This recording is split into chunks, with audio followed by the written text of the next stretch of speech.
غم کا مہینہ، سوگ کا مہینہ. ماشاءاللہ جی بہت اچھے. بعض لوگ یہ سوال کرتے ہیں اس مہینے میں شادی جائز ہے کہ ناجائز؟ تو وہ یہ پوچھتے ہیں اس مہینے میں شادی کرنی چاہیے کہ نہیں.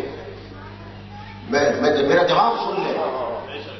جس طرح شادیاں ہم کر رہے ہیں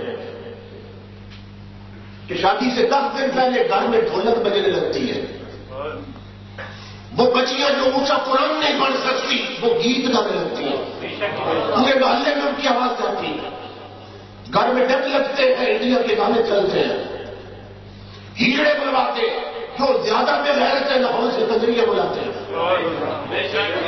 یہ ہے نا کس طرح کی شادیاں ہم کر رہے ہیں. تم محرم کا پوچھتے ہو، ایسی شادی کسی مہینے میں بھی جائز نہیں ہے.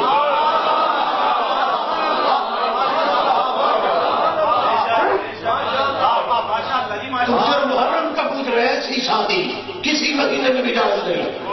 اور جیسی شادی علی المرتضیٰ نے کی ہے، جیسی شادی حسن مصطفیٰ نے کی ہے، اگر ایسی شادی نصیب ہو جائے تو صرف محرم میں نہیں رمضان میں بھی جائز ہے.